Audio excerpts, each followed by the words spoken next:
in the commercial and in the public sector. Glen's going to take us through the findings, and then we'll move on to some responses and discussion. Glen.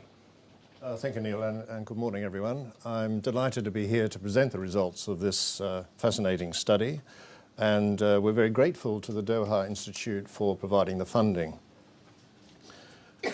Now, in the build-up to this particular research, I did a little research myself on what the moral compass actually was, and it's actually part of the brain.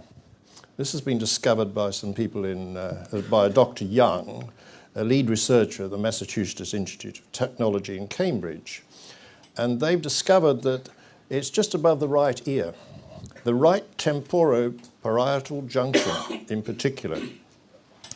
And they actually did something rather remarkable. They sent a fairly harmless current, a magnetic pulse, to the area of the brain in a number of respondents, and they found that it disabled the moral compass. Now, I know what you're thinking. If we just kind of machine that could do the opposite, we would save the Youth Justice Department a lot of money and perhaps have more MPs with gravitas.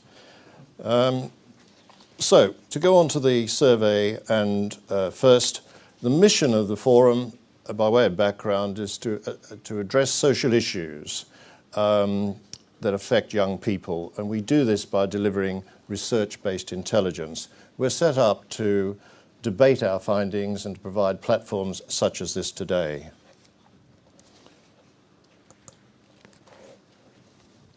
So, how does moral compass develop from the age of 7 and going through to 16?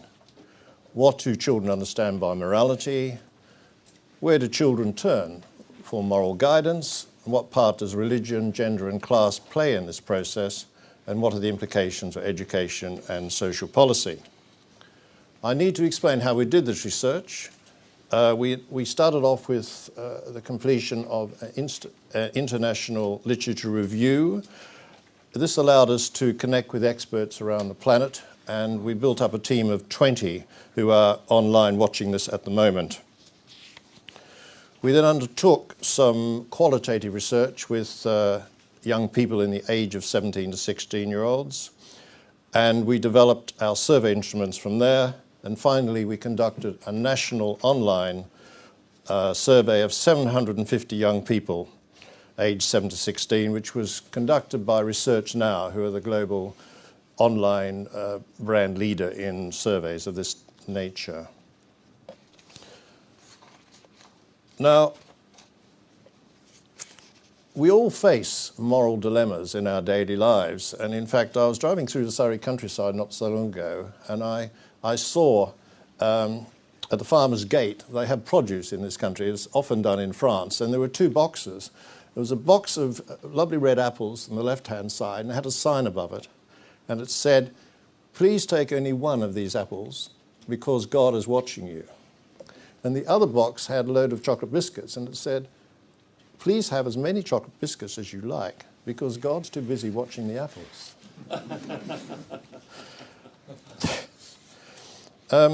We needed to assess how early it was when children were aware of right and wrong.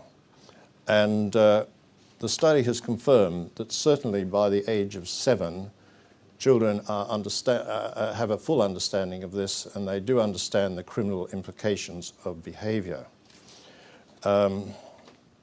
We access this by asking them a number of questions which could be equally interpreted as having right or wrong outcomes. For example, would you say it was right or wrong to do some of these things? Eat a lot and don't exercise, help an old lady cross the busy road, try and stop a fight in the school grounds, play alongside railway lines, kill a spider in the home. Issues like that were in fact presented to children and young people. Tell somebody if you were being bullied, etc. And we also presented moral dilemmas. Now, moral dilemmas were first explored by a gentleman called Lawrence Kohlberg back in the 70s. Unfortunately for Dr. Kohlberg, he only used boys in the survey, but we did think that the dilemmas he presented were worth revisiting. One of them, for example, was, let's say you go into a shop to buy some sweets and you find a £20 note on the floor. What might you do? Well, the youngest children, of course, particularly the girls, they screeched with delight and said, well, we'd pick it up, which is not really what we were after. So we presented a list of options, and they were then able to select from those options as such. What we did find that was with increasing age, the moral compass tended to slip. And of course, with increasing age, you get more rationalizations, more maturity coming in, and also they're not necessarily asking for much advice either. And an interesting exception was the area of sport. In sport, it seems as though it is seen to be by young people on a higher moral plane than personal morality. In general, girls were more of on a higher moral plane than boys. And where sport was concerned, I think it's possibly because if you're found out cheating, it's a huge humiliation and poor exposure, whereas you may do something privately at home or something that you'll just do as such. But this in turn places a huge premium on role models in sport, and we know that a lot of role models don't live up to their reputation of being role models. The youngest of all, when we talk to 6-year-olds, and just a small number in the pre-pilot, we found we were asking questions about whether they were, if it was a footballer, for example, was that footballer likely to have good morals? And they made the assumption that because they were a good footballer, they would also have good morals. So they weren't able to separate that. That was the very youngest. But when they got to 7, then some of them had greater awareness as such. And of course, this brings up the point of the age of criminal responsibility, which when you look around the world, you see it varies tremendously. In England, the age of criminal responsibility, the age at which a child is aware of the criminal implications of his or her behaviour, is 10 years of age. In Scotland, it is 9. In Switzerland, it is 16. In America, it's 18. And in parts of the Middle East, it is 5, and that is girls only. So there's quite a few questions to be raised on how do countries decide on the age of criminal responsibility. We're all very aware that to introduce a young child to the criminal justice system could scar them for life. We're all aware of that. But I think what this research is showing is that arguments to say that children do not understand right from wrong from 7, I think that's now being clarified. They do understand right from wrong.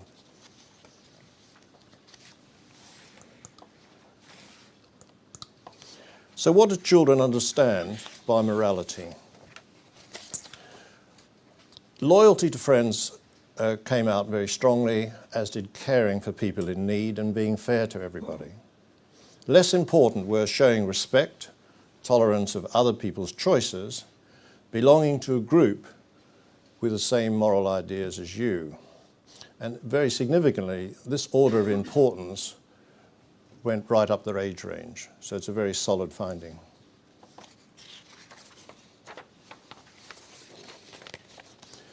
Who did they turn to for moral advice? We provided a very long list of options. In terms of the most important, it was mothers. I've just found the slide is in the wrong place, doesn't matter. Because of the importance of religion in life, you can see that we asked children how important religion was, and the mean score was 4.2 on a mark out of 10 rating. So it's quite low as such.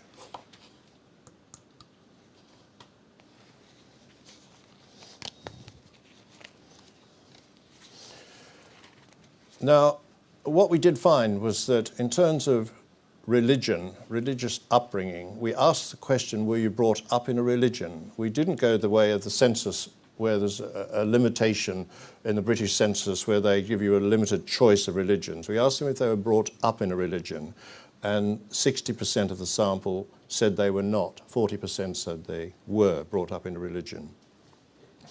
And we found that in terms of religion, it wasn't having very much bearing at all, did not have very much bearing at all in terms of their moral awareness or beliefs. There was no clear relationship between religious upbringing and the development of moral behaviour, and very slight gender and social class differences as such, whereas I've mentioned girls were attach more importance to boys and fairness, including in sport. Looking now at who they turn to for moral guidance, mothers dominate the situation. Fathers are important as well, but clearly mothers are the dominant figures. Grandparents, of course, best friends, etc. Religious people were, we would say, not significant in this area. Religion did not come forward in this survey in terms of moral guidance, and that raises a number of different questions. I think also in terms of policy implications, should the ACR, the age of criminal responsibility, be set with regard to their awareness of morals at 7, or should it relate to moral thinking, 10 to 18, or the social and cultural environment? And the research findings have indicated that parents, particularly fathers, could perhaps do more. I also think that there are clear links between moral behaviour and manners, and we're beginning to look at that as well. I mean, I had experience of this myself when my daughter was about 5 years of age, and she developed this facility to, when people came into the house, she would stand behind them and pull silly faces.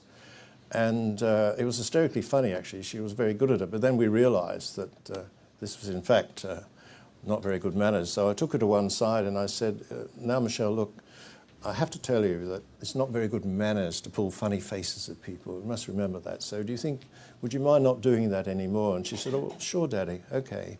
And in order to sort of get home the point, I said, and don't forget what the wicked witch said. She said, what's that? And I said, the wicked witch said that if you pull a silly face and the wind changes, you stay like that for the rest of your life. And she looked up at me and she said, is that what happened to you, Daddy?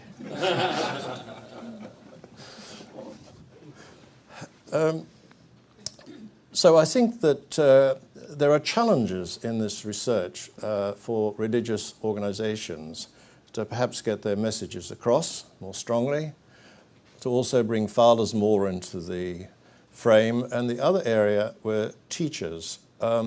Teachers are in position A, particularly in primary school, to be able to help with moral decision making, but generally they weren't consulted. It was a change in terms of the age range going up. They were consulted more, but generally we think that perhaps teachers could become more active in this area if their timetables permit.